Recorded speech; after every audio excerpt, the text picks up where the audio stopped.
మొదటి ప్రాధాన్యత నేను ముందు చెప్పినట్టుగా ఇవ్వండి. ఈ ఎగ్జామినేషన్స్ తర్వాత ఎప్పుడైనా చేసుకోవచ్చు కాబట్టి హ్యాండ్ షేపులు మన దగ్గర ఎప్పుడు ఉంటాయి కాబట్టి ఎగ్జామ్లో ఫెయిల్ అయినా జస్ట్ ఇలా చూసుకుంటే సరిపోతుంది.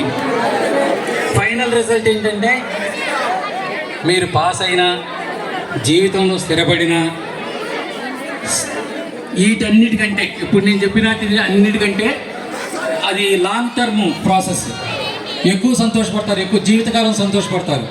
అది కాదు కదా మనకు కావాల్సింది. మనకు కావాల్సింది ఏంటి? ప్రజెంట్. ఇప్పటికిప్పుడు ఏదైతే ఆనందంగా ఉంటుందో, సినిమా చూస్తే ఆనందంగా ఉంటుంది, ఫేస్బుక్లు చూస్తే ఆనందంగా ఉంటుంది, డ్యాన్సులు వేస్తే ఆనందంగా ఉంటుంది, పెద్దగా అరిస్తే ఆనందంగా ఉంటుంది. ఈ తాత్కాలికమైన వాటిని అన్నిటికీ కూడా ఆనందంగా ఉంటుంది. కానీ పరీక్షల్లో పాస్ అయితే ఏమవుద్ది? జీవితకాలం ఎవడున్నాడో ఎవడు పోతాడు, ఎవడో తెలుసు, గుండెపోట్లు ఈజీగా వచ్చేస్తాను. దానికోసం ఇవన్నీ వదులుకుంటామా? అక్కడ ఆనందపడితే ఎవడు ఆనందపడతాడు? డీకేఎన్పి కాలేజీలో పాఠాలు చెప్పిన మాస్టర్లు కానీ, కాలేజీ ఫౌండర్స్ మేము కానీ మేమెవరో ఆనందపడాల్సిన అవసరం ఏం లేదు.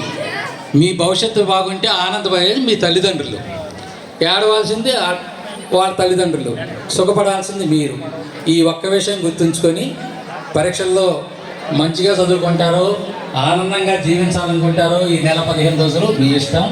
ఈ అవకాశం ఇంత చక్కగా ఏర్పాటు చేసి మీరందరూ మమ్మల్ని ఆహ్వానించి నన్ను పిలిచినందుకు మరొక్కసారి కృతజ్ఞతలు తెలియజేస్తూ జై హింద్.